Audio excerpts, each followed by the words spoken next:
Hello students, welcome to class 12th and today we are continuing our chapter number 7. The name of the chapter is एक साम्राज्य की राजधानी विजयनगर। तो चलिए students हम इसे कंटिन्यू करते हैं और जो आज का हमारा जो टॉपिक रहेगा वो रहेगा अमर नायक। तो देखिए अमर नायक कौन होते थे, ये सबसे पहला प्रश्न जो है हमारे सामने आता है। तो जैसा कि मैंने ऊपर लिखा हुआ भी है कि सैनिक कमांडर, यानी कि देखिए अमर नायक सैनिक कमांडर होते थे, यानी कि जो ऊंची पदवी इनको मिली होती थी। ऐसे नायक जो मतलब जिन्हें अमर नायक कहा जाता था, ये सेना में जो है कमांडर के पद पे होते थे। इन्हें राय के द्वारा प्रशासन के लिए क्षेत्र दिया जाता था, यानी कि राजा के द्वारा इन्हें कुछ क्षेत्र जो है अनुदान में दिया जाता था। ये किसान, शिल्पकर्मी, व्यापारी द्वारा जो है भू राजस्व तथा अन्य कर वसूलते थे।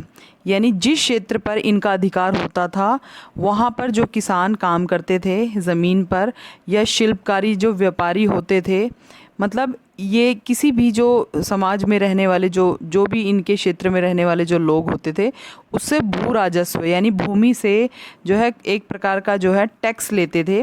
ये वसूल करने का अधिकार इन्हें ही होता था। कुछ जो भाग होता था वो टैक्स का खुद रख लेते थे और बाकी जो हिस्सा होता था वो राजा को ये यानी कि राय को समर्पित कर देते थे, यानी दे देते थे। विजयनगर शासकों को प्रभावी सैन्य शक्ति प्रदान करते थे, यानी कि ये जो अमर नायक होते थे, ये जो सैनिक जो कमांडर होते थे, ये जो अपनी छोटी मोटी जो सैनिक टुकड़ी जो अपने पास रखते थे और ये क्या करते थे, समय आने पर अपने शासकों को सैन्य शक्ति यानी कि युद्ध के समय यदि उन्हें सेना की आवश्यकता होती थी तो ये उन्हें प्रदान करते थे, जिनकी मदद से उन्होंने पूरे दक्षिणी प्रायद्वीप को अपने नियंत्रण में रख रखा था। यानी कि जो ये विजयनगर के जो शासक थे उन्हें सेना जो है सैनिक शक्ति के रूप में ये सैनिक देते थे, जिसकी सहायता से ही वे अपने साम्राज्य पर नियंत्रण रखते थे। वर्ष में एक बार ये राजा को जो है भेंट देते थे और स्वामी भक्ति प्रकट करने के लिए खुद जाते थे। यानी कि जो भी ये जो भेंट वगैरह उपहार वगैरह जो राजा के लिए लेके जाते थे, ये किसी के द्वारा नहीं भिजवाए जाते थे। ये स्वयं मतलब अपनी स्वामी भक्ति को प्रकट करने के लिए स्वयं राजा के दरबार में मौजूद होते थे और उन्हें जो है स्वयं ही जो भेंट समर्पित करते थे। आगे देखिए स्थानांतरण राजा करता था, यानी कि देखिए जिस तरह से ट्रांसफ़र वाला जो सिस्टम था वो भी था इनके में। ये क्या करते थे, जो राजा थे जो इन्हें क्षेत्र जो है प्रशासन के लिए जो क्षेत्र अनुदान देते थे, उन क्षेत्रों के जो ये कमांडर बनाए जाते थे तो इनका जो है ये तबादला यानी स्थानांतरण भी करते रहते थे। जो इनकी जो जगह है वो बदलते रहते थे, कभी मतलब किसी क्षेत्र का इन्हें जो है सेना कमांडर बना दिया, कभी फिर किसी दूसरे क्षेत्र का। तो ये जो स्थानांतरण की जो पावर थी, जो शक्ति थी, ये राजा के हाथ में होती थी। और 17वीं शताब्दी में जो है कई नायकों ने अपने स्वतंत्र राज्य स्थापित कर लिए थे।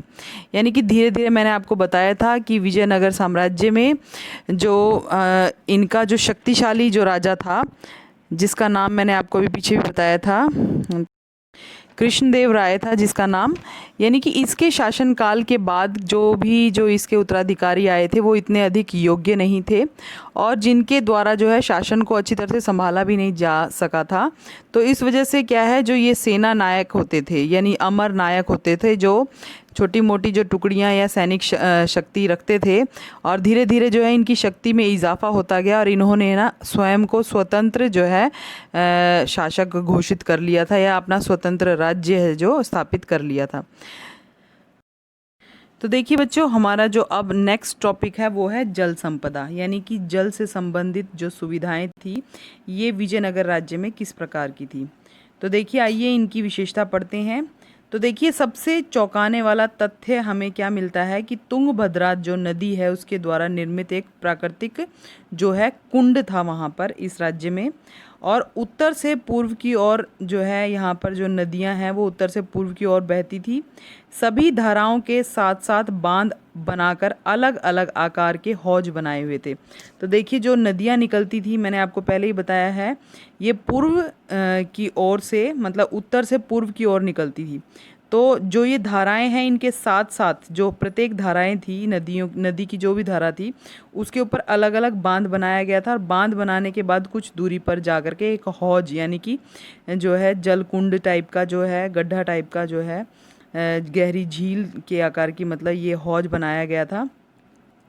तो देखिए शुष्क स्थान था, इसलिए पानी का प्रबंध ज़रूरी था। क्योंकि देखिए ये हौज क्यों बनवाए जाते थे, क्योंकि इन स्थानों पर जो है गर्मी बहुत ज़्यादा होती थी, यानी सूखा, यानी शुष्क स्थान था ये। यहाँ की जो जलवायु थी वो शुष्क थी, और इसमें जो है गर्मियों के समय में पानी की आवश्यकता बहुत ज़्यादा होती थी। इसीलिए जल के प्रबंध के लिए ऐसी जो है तैयारी की गई थी।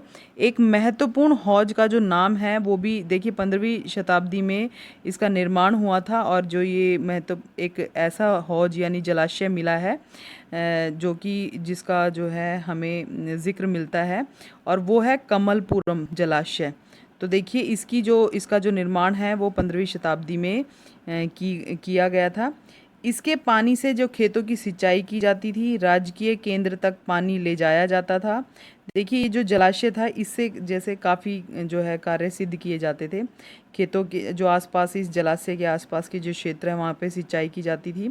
और राजकीय केंद्र, मतलब जहाँ से जो है राजा के राजमहल वगैरह, जो प्रशासनिक जो है शासन व्यवस्था जो चलाई जाती थी, वहाँ तक पानी पहुँचाने का काम इसी जलाशय से किया जाता था।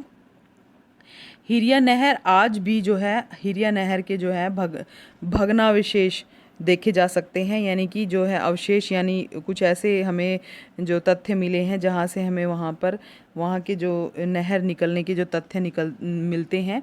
तो मतलब ऐसे अवशेष मिलना जो, मतलब जिनसे ये सिद्ध हो कि कभी यहाँ से नहर निकाली गई थी, तो उन्हें भग्नावशेष कहा जाता है।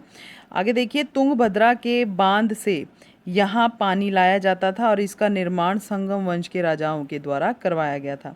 तो देखिए तुंगभद्रा जो नदी थी, उसके बांध की सहायता से, बांध बना करके जो यहाँ पानी लाए जाने की व्यवस्था की गई थी, और इसका निर्माण जो है संगम वंश के जो है राजाओं के द्वारा किया गया था। देखिए स्टूडेंट्स, हम इसके बाद जो है हमारा एक नया टॉपिक हम करते हैं, जिसका जो देखिए इतना जो आपने किया है, इससे जो है एक बहुत ही इम्पॉर्टेंट जो क्वेश्चन वो अराइज होता है, कौन सा, कि विजयनगर जो साम्राज्य था, इसमें किलेबंदी की विशेषता बताइए। तो देखिए हम जो है अब विजयनगर साम्राज्य की जो किलेबंदी थी उसकी विशेषता हम करेंगे। तो देखिए सबसे पहला टॉपिक है कि किलेबंदी का मतलब क्या होता है। सबसे पहले जो सवाल उठता है वो होता है कि किलेबंदी किसे कहते हैं। तो किलेबंदी का मतलब है घेराबंदी करना, यानी कि घेराव कर लेना, चारों तरफ से उसको जो है किले से घेर लेना किसी भी स्थान को। तो देखिए फारस का जो एक राजा था, फारस के राजा ने कालीकट, यानी जो कि कोझिकोड मतलब स्थान से के नाम से जाना जाता है, तो वहाँ पर एक अपना दूत भेजा जिसका नाम था अब्दुल रज़ाक। तो जब वो यहाँ भारत आया तो वह किलेबंदी देख करके, यहाँ जो दक्षिणी जो क्षेत्र में जो विजयनगर जो साम्राज्य है, इसकी जो किलेबंदी देख करके वो इतना ज़्यादा प्रभावित हुआ। इसने देखा कि यहाँ पर जो है किलेबंदी की जो एक अनोखी जो प्रथा थी, और यानी कि जो एक अनोखा इसने जो दृश्य देखा कि किलेबंदी जो है एक अलग प्रकार की थी, ऐसी किलेबंदी इसने कभी देखी नहीं थी। उसने देखा कि दुर्गों की जो है ना 7 पंक्तियों का उल्लेख किया उसने अपनी जो भी लेख लिखे, उसमें यहाँ के जो दुर्ग थे उनकी 7 पंक्तियों का उल्लेख किया कि भाई जो किलेबंदी थी वो मतलब इस हिसाब से थी।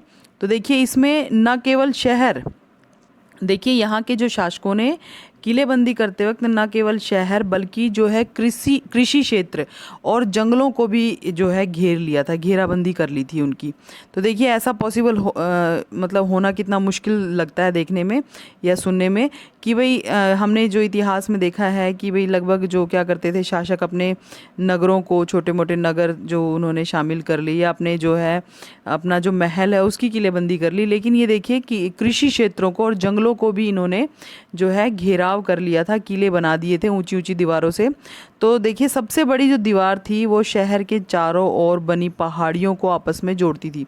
तो देखिए जैसे 4 पहाड़ियाँ होती हैं, मान लीजिए ऐसे 4 पहाड़ियाँ होती थी, तो इनको क्या करते थे, ऐसे जो है इनको ऐसे करके, ऐसे मतलब इनको घेराव कर देते थे, ऊंची ऊंची दीवारों से घेर देते थे इस पूरी पूरी मतलब ये इस तरह की पहाड़ियाँ बनी होती थी चार चार कोनों पे, और चारों तरफ की जो दीवारें हैं उनको इतना ऊंचा कर दिया जाता था कि मतलब बहुत ही मजबूती से मतलब इसका जो किलेबंदी की जाती थी इस क्षेत्र की। इनमें न केवल शहर बल्कि कृषि क्षेत्र, जंगलों को भी जो है घेर लिया जाता था। और सबसे बड़ी जो दीवार होती थी शहर के चारों ओर, वो बनी पहाड़ियों को आपस में जोड़ती थी। तो मैंने आपको बताया जैसे ये पहाड़ियाँ होती थी, मैंने आपको पहले बता दिया, तो ये पहाड़ियों को क्या करती थी, ऐसी जो दीवारें होती थी वो इन पहाड़ियों को आपस में मतलब ये जोड़ देती थी। तो इस तरह से जो है एक एक प्रकार का जो है बहुत ही मजबूती जो पूर्ण है वो घेराव बन जाता था। और देखिए ये जो आकृति है ये सुंडाकार होती थी, और जो है गारे या किसी अन्य वस्तु के इस्तेमाल से इन पत्थरों को आपस में जोड़ा नहीं। दीवार में जो पत्थर यूज़ किए जाते थे, इस्तेमाल किए जाते थे, उनको जो है जोड़ने के लिए ये गारे का या किसी अन्य, देखिए उस समय तो सीमेंट वगैरह होती नहीं थी, लेकिन उस समय जो है गारे, मिट्टी से बनी जो गारा होती है, गारे से भी नहीं या कोई अन्य चीज़ें भी इस्तेमाल नहीं की जाती थी। मतलब ये जो फनाकार जो पत्थर होते थे ये आपस में स्वयं ही जुड़ जाते थे। जैसे अभी भी आप देखते हैं कि जब गलियों की सड़कें या वगैरह, या हम लोग कुछ ऐसी जो आजकल जो हम कहीं ऐसे टाइल्स वगैरह यूज़ करते हैं जो लॉक्ड सिस्टम वाली होती हैं, आपस में जैसे लॉक हो जाती हैं, तो इस तरह की जो है पत्थरों के इस्तेमाल से ये लोग इन दीवारों को बनाते थे, जो कि बहुत ज़्यादा मजबूती से बनती थी। तो देखिए मैं आपको एग्जांपल के तौर पे बता देती हूँ, ये मैंने अभी पिक्चर बनाई थी कि इस तरह से मतलब लॉक होती हैं, आपने अभी भी देखी होंगी ऐसी टाइल्स वगैरह होती हैं जो कि मतलब ऐसे ऐसे जो है लॉक हो जाती हैं। तो इस तरह की जो दीवारें बनाने के लिए पत्थर को इस्तेमाल किया जाता था। तो आगे देखिए कि जो पहला, दूसरा और तीसरी, जो पहली, दूसरी, तीसरी दीवार होती थी, उनके बीच में क्या जुते हुए खेत, बाग, बगीचे, आवास वगैरह सभी आ जाते थे।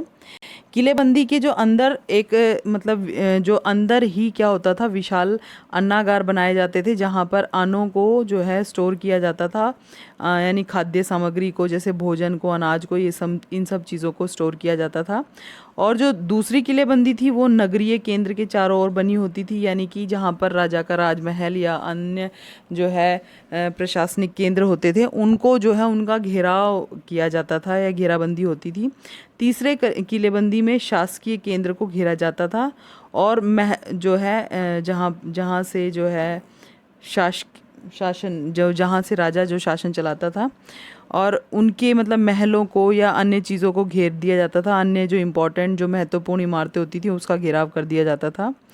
आगे देखिए किलेबंदी जो है बस्ती में जाने के लिए प्रवेश द्वार होते थे।